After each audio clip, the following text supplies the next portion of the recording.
السلام عليكم ورحمة الله وبركاته.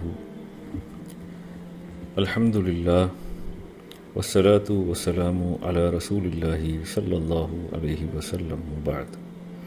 وقال الله تعالى: وبشر الصابرين الذين إذا أصابتهم مصيبة قالوا إنا لله وإنا إليه راجعون أولئك عليهم صلوات من ربهم ورحمة وأولئك هم المهتدون. صدق الله العليم. ஆயத்துல்லா அலி காமினைன் ரஹ்மஹுல்லா அவர்களுடைய ஷஹீத் நடந்திருக்கிறது. இன்னா லில்லாஹி வ இன்னா இலைஹி ராஜிஊன். போர்க்களத்தில் ஷஹீத் என்பது ஒரு போராளிக்கு கிடைக்கக்கூடிய மிகப்பெரிய வெற்றி.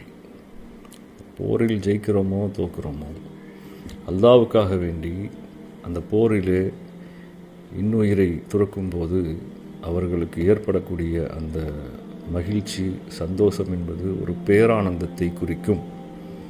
இதை காலிது பின் வலீத் ரலியல்லாஹு தஆலா அன்ஹு என்ற ஒரு மிகப்பெரிய சஹாபி, சைஃபு மின் சியூஃபில்லா என்று பட்டப்பெயர் கொடுக்கப்பட்டவர்கள் ரசூலுல்லாஹி ஸல்லல்லாஹு அலைஹி வஸல்லம் அவர்களின் வாயிலாக அல்லாவின் போர்வாளில் ஒருவர் என்று சொன்னார்கள். அல்லாவினுடைய போர்வாளிலிருந்து ஒரு வாள் என்று சொல்லப்பட்ட பட்டப்பெயரையுடைய காலிது பின் வலீத் ரலியல்லாஹு அன்ஹு அவர்களுக்கு சிறு வயசிலிருந்தே போரை தவிர வேறு எதுவுமே தெரியாது. அவங்களுக்கு போரினுடைய தந்திரத்தை தவிர வேறு எதுவுமே தெரியாது. எந்த அளவுக்குன்னு சொன்னால், காலிது பின் வலீத் ஒரு போரில் இருக்கிறாங்கன்றா எதிரிக்கெல்லாம் கொலை நடுங்கும்.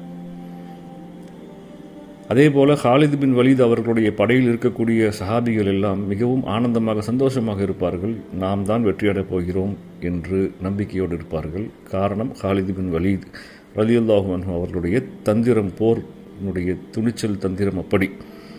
அப்பேற்பட்ட காலிது பின் வலீத் எத்தனை போர்களிலே கலந்திருக்கின்றார்கள், எவ்வளவோ போரை முன்னெடுத்திருக்கின்றார்கள், எவ்வளோ போர்கள் கலந்து அத்தனையும் ஒன்று கூட தோல்வி இல்லை, எல்லாம் வெற்றி. அப்படிப்பட்ட காலிது பின் வலீத் ரலியல்லாஹு தஆலா அன்ஹு தன்னுடைய கடைசி காலத்தில் மரணிக்கும் சமயத்திலே ஒரு பெட் ரிட்டண்டா படுத்த படுக்கையில் இருந்து அவர்கள் மரணித்தார்கள். அப்பொழுது அவர்கள் சொன்ன வேதனையான வார்த்தை என்னவென்று சொன்னால், எவ்வளவோ போரில் நான் கலந்திருக்கின்றேன், என் உடலில் எத்தனை வெட்டுக்காயங்கள் இருக்கிறது, எவ்வளவு அம்புகள் தோய்த்திருக்கிறது, தையல் இருக்கிறது, ஆனால் எனக்கு போர்க்களத்தில் மரணம் வரவில்லையே, நான் ஒரு வயசான ஒட்டகையைப் போல் நான் படுத்த இடத்திலே மௌத்தாகப் போகிறேனே என்று வருத்தப்பட்டார்கள். இது ஏன் சொல்கிறேன்னா, ஒரு போராளிக்கு மிகப்பெரிய ஆனந்தம், பேரானந்தம் எதுவென்று சொன்னால் போர்க்களத்தில் மரணிப்பது. அப்படிப்பட்ட ஒரு வீர மரணத்தை அடைந்திருக்கின்றார்கள் ஆயத்துல்லா அலி காமினை ரஹ்மஹுல்லா அவர்கள். அப்போ உலகம் இப்படியான மிகப்பெரிய வீரர்களை, இப்படியான மிகப்பெரிய துணிச்சல்காரர்களை எல்லாம் உலகம் பல இடங்களில் கடந்து வந்திருக்கிறது. அதை நாம் வரலாறுகளில் படிக்கின்றோம். இப்போது இவங்களுடைய பிரச்சனை என்ன? இப்போ யாருக்காக இவங்க சண்டை போடுறாங்க? என்ன நடக்குதுங்க? இஸ்ரேலை ஏன் எதிர்க்கிறாங்க? இஸ்ரேல் பனி இஸ்ரவேலர்களுடைய கூட்டம். இந்த இஸ்ரேல் இன்னைக்கு நேற்று இல்லை. இந்த இஸ்ரேல் எவ்வளோ காலமாக தனக்குன்னு ஒரு ஊர் அமைக்கிறதுக்காக வேண்டி துடிக்குது அப்படின்னு சொல்ல பார்க்கத்தான் கிட்டத்தட்ட 2500 வருடமாக இவர்களுக்கென்று ஒரு ஊரை, அதாவது இந்த பாலஸ்தீனத்தை இவர்கள் அடைய வேண்டும் என்பதற்காக வேண்டி போராடி கொண்டிருக்கிறார்கள். இது அல்லாஹ் குர்ஆனிலே சொல்லுகின்றான். இந்த ஊரை இவர்களுக்கு எப்பயோ அல்லாஹ் வழங்கிட்டான். மூசா அலைஹிஸ்ஸலாம் இருக்கும்போதே இந்த ஊரை உங்களுக்கு கொடுத்துட்டான். ஆனால் தர்த்தீபா, அழகான முறையில் அல்லாஹ்வுக்கு கட்டுப்பட்டு வாழுங்கன்னு சொன்னால், பல முறை அவங்க மீறி செஞ்சதுனால இந்த ஊரை விட்டு அல்லாஹ் என்ன செஞ்சுட்டான், 1-2 முறையாக வெளியாக்கிட்டான். இனிமேல் நீங்கள் இந்த ஊருக்குள்ளே வர முடியாது, இந்த ஊர் உங்களுக்கு கிடையாது. எப்போ உங்களுக்கு திரும்ப இந்த ஊர் கிடைக்கும் தெரியுமா? இறுதி நாள் வரும்போது தான் கிடைக்கும்னு சொன்னான். இறுதி நாள், ஆகிரத்துடைய நாள், அதாவது கியாமத்துடைய நாள் வரக்கூடிய நிலைமையில் வரும்போது தான் இந்த ஊர் உங்களுக்கு கிடைக்கும் என்று சொன்னாங்களாம். இப்போ இந்த ஊருக்கு இவங்க வந்துட்டாங்க. இவங்க 60-70 வருஷம் ஆச்சு. இந்த ஊருக்கு நீங்கள் வரும்போது யஜூஜ் மாஜூஜ் திறக்கப்பட்டு விடுவார்கள் என்றும் சொன்னான் அல்லாஹ் குர்ஆனிலே சொல்லியிருக்கிறான். அப்போ யஜூஜ் மாஜூஜ் அதாவது ஹத்தா இதா ஃபுதிஹத் யஜூஜ் வ மஜூஜ், யஜூஜும் மஜூஜும் அவர்களுடைய அந்த துல்கர்னைன் அலைஹிஸ்ஸலாம் போட்டிருந்த தடை இருக்கு இல்லையா, அந்த தடை விலகி அவர்களும் வெளியாகி விடுவார்கள் நீங்கள் இந்த ஊருக்குள் வரக்கூடிய சமயத்தில் என்று சொல்லிவிட்டான். யஜூஜ் மஜூஜ் என்றால் ஏதோ நம்ம ஏதோ ஒரு கிருமியா அப்படி மனுஷங்க தான் அவங்களும். கபீலத்தானி அலீமத்தானி மிம்பனி ஆதம், கடுமையான 2 கூட்டம் அப்படின்ட்டு சொல்லப்படுது. ஆதம் அலைஹிஸ்ஸலாமுடைய மனிதர்களிலே கடுமையான மிக மோசமான 2 கூட்டம். அந்த 2 கூட்டம் தான் யஜூஜும் மஜூஜும். இவர்கள் உலகம் ஃபுல்லாக பரவியிருப்பாங்க. உலகம் ஃபுல்லாக இவங்க பரவியிருப்பாங்க. இன்னொரு இடத்துல ஈசா அலைஹிஸ்ஸலாம் சம்மந்தப்பட்ட விஷயங்களில் பேசும்போது, இது காலல்லாஹு யா ஈசா இன்னி முத்தவஃபீக வராஃபிஉக மினல்லதீன கஃபரு வஜாயிலு கல்லதீன இத்தபஉக ஃபௌகல்லதீன கஃபரு இலா யௌமில் கியாமா. ஈசா அலைஹிஸ்ஸலாம் சொல்கிறான், அவங்க சிலுவையில் ஏவப்படும் போது, ஈசாவே நபியே உங்களை நாம் நம்மோடு எடுத்து செல்கின்றோம். சரியா? அப்போ ஈசா அலைஹிஸ்ஸலாமை பின்பற்றியவங்க இருப்பாங்க இல்லையா, அந்த மனிதர்களை நாம் இந்த காஃபிர்களுக்கு அகெயின்ஸ்டாக இவர்களை நாம் வளர்ப்போம் கியாமத் நாள் வரை. கியாமத் நாள் வரை இவர்களை இந்த காஃபிர்கள், உங்களை மறுத்தவர்களை எதிர்ப்பதற்கு இவர்களை நாம் இந்த கியாமத் நாள் வரை நாம் இவர்களை வளர்ப்போம் என்று அல்லாஹ் ஜல்ல ஷானஹு வ தஆலா சொல்கிறான். இந்த நம்ம குர்ஆனுடைய இந்த விஷயங்கள் எல்லாம் நம்ம கவனிக்கணும். ரொம்ப கவனிச்சாதான் நமக்கு அல்லாஹ் சொல்லக்கூடிய தன்மை புரியும். ரசூலுல்லாஹ் சொல்லாத எதுவுமே இன்றைக்கி நடக்கலை. ரசூலுல்லாஹ் எல்லாத்தையுமே சொல்லி கொடுத்துட்டு போயிருக்காங்க. இப்படி தான் நடக்கும், ஹிலாஃபத்துடைய ஆட்சி இவ்வளோ இருக்கும், இதுக்கப்புறமா இப்படி ஆட்சி நடக்கும், இதுக்கப்புறமா இந்த ஆட்சி நடக்கும், இதுக்கப்புறமா அரசாட்சி நடக்கும். அரசாட்சியை பிடுங்கி அரசாட்சி எப்போ முடியும்னு சொன்னால், இமாம் மஹ்தி அலைஹிஸ்ஸலாம் அவர்களுடைய வெளியாகும்போது ஈசா நபி தஜ்ஜாலை கொன்று ஹிலாஃபத்துடைய ஆட்சி மீண்டும் தலை தூக்கி மனிதர்கள் அனைவரும் சமமாக சந்தோஷமாக வாழக்கூடிய காலமும் வரும்னு சொல்லியிருக்காங்க. இப்போது இங்கே நம்ம ஷியா சுன்னி இப்படி அப்படின்னு சொல்லிலாம் நம்ம என்ன செய்ய முடியாது, பிரிச்செல்லாம் பார்க்க முடியாது. ஆமாம் 73 கூட்டமாக பிரிய தான் செய்யும், ரைட், ஓகே. யார் நல்ல கூட்டம்னு யாருக்கு தெரியும்? நம்ம இருக்கிறது தான் சரியானதுன்னு யார் சாட்சி சொல்ல முடியும்? நம்ம சொல்லிக்கலாமா? நம்மளே சொல்லிக்கிட்டோம்னா எல்லாரையும் அவங்க சொல்லிக்குவாங்க. கருத்து வேறுபாடு யாருக்கு இல்லை? நான் என்ன கேட்குறேன், ரசூலுல்லாஹ் எதை எதிர்த்தார்கள்? ரசூலுல்லாவுடைய சஹாபாக்கள் உயிரை கொடுத்து ரத்தம் சிந்தி ரசூலுல்லாவுடைய அஹ்லு பைத்தை இன்னைக்கு தூக்கி பிடிப்பவர்கள் யார்? அஹ்லு பைத்துகளை கொன்று குவித்தார்களே, எதற்காக அஹ்லு பைத்தை கொன்று குவிச்சாங்க? எதுக்கு ரசூலுல்லாவுடைய ரத்தம் இந்த பூமியில் இருக்கக்கூடாதுன்னு நினச்சாங்க? மன்னராட்சிக்கு ஆசைப்பட்டு தானே. ஹிலாஃபத்துடைய ஆட்சி இருக்கக்கூடாது, அதுக்கு அகெயின்ஸ்டாக அவங்க அத்தனை பேரையும் கொன்று தீர்த்துட்டு மன்னராட்சியை நிறுவிட்டாங்களே. இன்றைக்கி மன்னராட்சி நடந்துக்கிட்டு இருக்கு அரபுகளுடைய தேசத்தில். மக்கள் தேர்ந்தெடுக்கக்கூடிய ஹிலாஃபத்துடைய ஆட்சியாக நடக்குது இல்லையே. அப்போ ரசூலுல்லாஹ் மன்னராட்சி எதிர்த்து தானே போராட்டாங்க.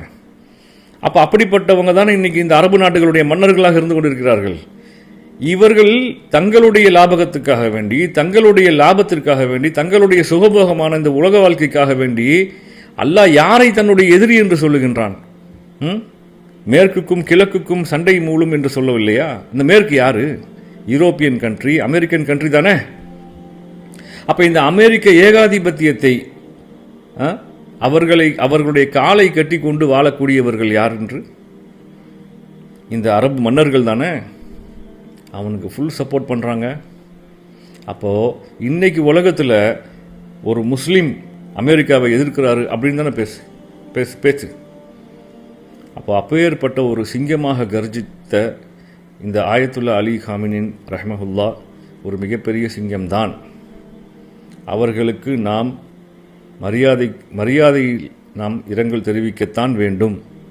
ஷஹீது தான், உன்னதமான ஒரு மரணம்தான் என்பதை நாம் இதில் துளியும் சந்தேகப்பட முடியாது. இந்த கருத்து வேறுபாடுகளை எல்லாம் இப்பொழுது நாம் சிந்திக்க இயலாது. இஸ்லாமியர்கள் ஒன்று திரள வேண்டும். இல்லை என்று சொன்னால் அனைவரும் ஒன்று திரளப்படுவோம். அன்னைக்கு நம்ம நஷ்டத்தில் ஒன்று திரளுவோம். அல்லாஹ்வுடைய ஆயத்தையும் ரசூலுல்லாஹ்வுடைய முன்னறிவிப்புகளையும் நாம் சரியான முறையில் விழித்து கொண்டு பார்க்காமல் போய்விட்டோமே என்று சொன்னால், இன்றைக்கி நம்ம வாயை மூடிட்டு பார்த்துக்கிட்டு இருக்கோம், நாளைக்கு என்னெல்லாம் நடக்கும்? அப்போது இது ரொம்ப பெரிய ஒரு மிகப்பெரிய ஒரு இஷ்யூ.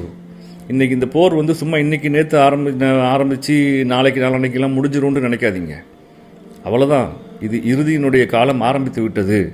ஏஜூஜ் மாஜூஜ் எப்பயோ வந்துட்டாங்க, உலகம் ஃபுல்லாக பரவிட்டாங்க, அவங்க நம்மளை எல்லாரையும் கெடுத்துக்கிட்டு இருக்கிறாங்க, ஏக போகத்துக்கு எல்லாமே நடக்க ஆரம்பிச்சிருச்சு. அப்போது இன்றைக்கி இந்த போர் என்பது ஆரம்பித்து விட்டது. இது மிகப்பெரிய லெவலில் போர் நடந்து கொண்டே தான் இருக்கும். அல்லாஹ் சொன்ன அத்தனை அடையாளங்களும் வெளியாகி கொண்டே இருக்கும்.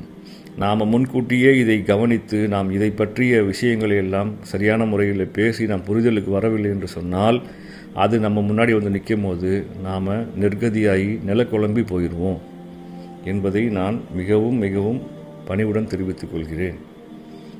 இந்த ஆயத்துல்லா அலி ஹமினைன் அவர்களுடைய நிலையை நான் என்னுடைய பெர்ஸ்பெக்டிவ்லேருந்து எப்படி பார்க்குறேன் தெரியுமா? ரசூலுல்லாஹி ஸல்லல்லாஹு அலைஹி வஸல்லம் உடைய கடைசி காலத்தில் ஒரு போர் நடந்துச்சு. அந்த போருக்கு பேர் வந்து கஸ்வத்து முஅத்தான்னு சொல்லுவாங்க, முஅத்தாவுடைய போர். அந்த போருக்கு ஸல்லல்லாஹு அலைஹி வஸல்லம் தலைவரை நியமித்தாங்க. ஒவ்வொரு போருக்கும் தளபதியை நியமித்து அனுப்புவாங்க. அந்த போருக்கு ஸல்லல்லாஹு அலைஹி வஸல்லம் 3 தளபதியை நியமித்தாங்க. ஏண்டா ஒருத்தர் இறந்துட்டிங்கன்னா இன்னொருத்தர் கொடியை சுமக்கணும், அவர் இறந்துட்டிங்கன்னா இவங்க கொடியை சுமக்கணும்னு சொல்லி 3 பேரை சொல்லி அனுப்பிச்சாங்க. அப்படி அந்த 3 பேர் யாருன்னு சொன்னால் ஸெய்த் இப்னுல் ஹாரிஸ் ரலியல்லாஹு தஆலா அன்ஹு முதல் நபர். அப்படி ஸெய்த் இப்னுல் ஹாரிஸ் அவர்கள் இறந்து விட்டால் ஜாஃபர் இப்னு அபி தாலிப் என்று சொன்னார்கள். ஜாஃபர் இப்னு அபி தாலிப் அவர்கள் இறந்து விட்டால் அப்துல்லா இப்னு ரவாஹா என்று சொன்னார்கள். சொன்னபடியே 3 பேரும் அடுத்து போரில் மாண்டு உயிர் நீத்தார்கள். 3 பேரும் இறந்துவிட்டால் நீங்கள் அனைவரும் ஒன்று கூடி உங்களுக்கான தளபதியை நீங்களே தேர்ந்தெடுத்து கொள்ளுங்கள் என்று சஹாபாக்களுக்கு ஸல்லல்லாஹு அலைஹி வஸல்லம் அறிவுறுத்தல் கொடுத்துருந்தாங்க. அப்போ 3 பேருமே வஃபாத்தான பின்னாடி அந்த இடத்துல சஹாபாக்கள் எல்லாம் நிலகுலைஞ்சு போய் யாரை தளபதியாக போடுறதுன்னு பார்க்கும்போது அங்கே நின்றுட்டு இருந்த ஹாலித் பின் வலீத் ரலியல்லாஹு தஆலா அன்ஹு அவங்கள கை காமிச்சு இனிமே எங்களுக்கு தலைமை தாங்கக்கூடிய தளபதி பொறுப்பை நீங்கள் தான் ஏற்றுக்கணும்னு சொல்லி ஹாலித் பின் வலீத் அவங்கக்கிட்ட போர்க்கொடியை கொடுத்தாங்க. இது எதுக்கு சொல்கிறேன்டா, அந்த ஹாலித் பின் வலீதுடைய தலைமையில் அந்த போர் வெற்றியாச்சு. இந்த போர் நடந்தது எங்கே தெரியுமா? எதுக்காக தெரியுமா? பாலஸ்தீனத்துக்காக வேண்டி நடந்தது. ஜோர்டானுடைய நதிக்கரை ஓரமாக நடந்த போர் இது. History is repeating. நான் ஆயத்துல்லா அலி காமினின் ரஹமஹுல்லாவை ஸெய்த் இப்னு ஹாரிஸாவுடைய இடத்தில் தான் நான் பார்க்கிறேன். என்னுடைய எண்ணம் இதுதான். இன்னைக்கு ஆயத்துல்லா அலி காமினைன் வஃபாத் ஆகிட்டாங்க, ஷஹீத் ஆகிட்டாங்க. அடுத்து கொடியை தூக்க போகிறது யாருன்னு நமக்கு தெரியல. ஆனால் கட்டாயம் பின்னாடி ஒருத்தர் மறுபடியும் கொடியை தூக்குவாங்க. எதுவரை? இமாம் மஹ்தி வரும் வரை கட்டாயம் தூக்குவாங்க. இன்றைக்கி ஒரு ஆயத்துல்லா அலி காமினைன் ரஹ்மத்துல்லாஹி இவங்களை வீழ்த்தியாச்சு, இதோட முடிஞ்சு போச்சுன்னெலாம் இல்லை. இதற்கு நிகரான ஒரு சிங்கம் திரும்பவும் கொடியை தூக்கும். இந்த அமெரிக்க ஏகாதிபத்தியத்தை, இந்த இஸ்ரேலை எதிர்க்கும். இந்த போர் நடந்து கொண்டே தான் இருக்கும். History is repeating. அந்த ஊரில், அந்த பகுதியில் நடந்து முடிந்த அதே கதை திரும்பவும் நடப்பதை போல் எனக்கு தெரிகிறது. என்னுடைய எண்ணத்தில் உதித்த கருத்து இது. நான் ஆயத்துல்லா அலி காமினைன் ரஹ்மஹுல்லா அவர்கள் கீழே விழுந்து விட்டார்கள், அவர்கள் ஷஹீதாகி விட்டார்கள். இதை நான் ஸெய்த் இப்னுல் ஹாரிஸா ஷஹீதான இடத்தை போல் தான் நான் பார்க்கின்றேன். அதனால் இந்த ஸெய்த் இப்னு ஹாரிஸான்ற தளபதி இறந்த உடனே அந்த போர் முடிஞ்சிடலை. பின்னாடியே ஜாஃபர் இப்னு அபி தாலிப் வந்தாங்க, அவங்க தலைமையில் 2 நாள் நடந்துச்சு. அவங்க வஃபாத்தான பின்னாடி அப்துல்லா இப்னு ரவாஹா வந்தாங்க, அவங்க தலைமையில் 2 நாள் நடந்துச்சு. அதுக்கடுத்து ஹாலித் பின் வலீத் வந்தாங்க, அத்தனை பேரையும் அடித்து விரட்டி ஓட விட்டு ஜெயித்தாங்க. அவ்வாறாக ஆயத்துல்லா அலி காமினைன் இன்று ஷஹீதாகி விட்டார்கள். இதோடு முடிவதில்லை. அல்லாஹ் இந்த இடத்திற்கு இதைவிட இன்னொரு வலிமையான ஒரு சிங்கத்தை கொண்டு வந்து வைப்பான் என்பதிலே எனக்கு துளியும் சந்தேகமில்லை. நான் இதை இவ்வாறு தான் பார்க்கின்றேன். ஹைர், அல்ஹம்துலில்லாஹ். நம் அனைவருக்கும் அல்லாஹ் தௌஃபீக்கை தந்தருள் புரிவானாக, ஈமானில் பலத்தை கொடுப்பானாக. நாம் எதுக்கும் தயாராக இருக்கணும். அல்லாவை கொண்டு ஈமான் கொண்டவர்கள், இந்த இஸ்லாம் ரசூலுல்லாஹி ஸல்லல்லாஹு அலைஹி வஸல்லம் இந்த பூமிக்கு வந்தது ஏதோ தொழுகையை சொல்லி கொடுத்து நோன்பு பிடிக்க வச்சு உட்காந்து நிம்மதியாக திக்ர் செஞ்சுக்கிட்டு வாழ்ந்துட்டு போகிறதுக்கு இல்லை. அந்த வாழ்க்கையை அவங்களே வாழலை, அவங்களுடைய சஹாபாக்கள் வாழலை, கடைசி வரைக்கும் உயிர் கொடுத்தாங்க. எதுக்காக? நம்மளுடைய இந்த ஈமானுக்காக வேண்டி. இப்போ இந்த ஈமானை காப்பாற்ற வேண்டிய பொறுப்பு நம்மக்கிட்ட இருக்குது. இந்த இஸ்லாத்தை காப்பாற்ற வேண்டிய பொறுப்பு நம்மக்கிட்ட இருக்குது.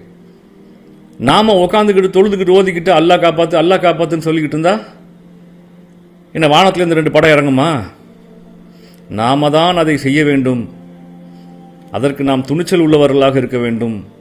அதற்கு நம்முடைய ஈமானை வலுப்படுத்த வேண்டும், பலப்படுத்த வேண்டும். அல்லாஹ் குர்ஆனிலும் ஹதீஸில் ஸல்லல்லாஹு அலைஹி வஸல்லம் அவர்களும் தெளிவாக இதை பற்றியெல்லாம் சொல்லிக் கொடுத்து போயிருக்கிறாங்க. நாம் தான் குர்ஆனே திறக்கிறது இல்லையே. அப்படியே மீதி பேசினாலும் மூசா நபி கதை, ஈசா நபி கதை, அந்த கதை, இந்த கதை, இப்படியே பேசிட்டு போயிடுறோம். எங்கேயாவது போர் நடந்தால் அல்லாஹ் அந்த போரை லேசாக்கு, அவங்களுக்காக வேண்டி லேசாக்குன்னு துவா செய்ய உட்காந்துக்கிட்டு இருக்கிறோம். அரசியலை படிக்கிறோமா நம்ம? அரசியலுக்கு இஸ்லாத்தை விட சொந்தமான ஒரு மதம் வேற எது இருக்குது? இஸ்லாத்தை விட தெளிவாக அரசியலை பற்றி பேசக்கூடிய குர்ஆன் வேற எங்க யார்கிட்ட இருக்கு? அதனால நாம் விழித்து கொள்ளவில்லை என்று சொன்னால் அல்லாஹ் நமக்கு எல்லாத்தையும் சொல்லி கொடுத்துருக்கிறான். ரசூலுல்லாஹ் நமக்கு எல்லாத்தையும் அறிவித்து கொடுத்துட்டு போயிருக்கிறாங்க. சரியான முறையில் விழிப்புணர்வோடு நாம் இல்லாமல் போய்விட்டோம் என்று சொன்னால் அது நம்ம முன்னாடி நிற்கும் போது அந்த நாள், அந்த காலம் நாம் நெர்கதியாக, சிதைந்தவர்களாக, நாசமாகி போய்விடுவோம் என்பதில் எந்த மாற்று கருத்தும் இல்லை. இந்த ஷஹீதில் நாம் படிக்க வேண்டிய பாடம் அதுதான். அல்லாஹ் நம் அனைவருக்கும் ஹிதாயத்தை தந்தருள் புரிவானாக, ஈமானில் பலத்தை தந்தருள்வானாக. எந்த பிரச்சனை வந்தாலும் தைரியமாக நின்று என்னென்னு ஃபேஸ் பண்ணணும், எதிர்க்கத்தான் வேணும். நம்முடைய மார்க்கத்துக்கு, நம்மளுடைய இஸ்லாத்துக்கு ஒரு பிரச்சனைன்னு சொன்னால் நம்மளை கொண்டு தான் அல்லாஹ் அதை போர் செய்வான். நாம் செய்யறதுக்கு தயாராகத்தான் இருக்கணும். இல்லை என்று சொன்னால் நாம் நாசமாக போயிடுவோம். அல்லாஹ் நம்மளை பாதுகாப்பானாக. வாஹிர் தாவானா அனில் ஹம்துலில்லாஹி ரப்பில் ஆலமீன். வஸலாத்து வஸலாமு அலா அஷ்ரஃபில் அம்பியாயி வ சய்யிதுல் முர்சலீன். அஸ்ஸலாமு அலைக்கும் வரஹ்மத்துல்லாஹி வபரகாத்துஹு.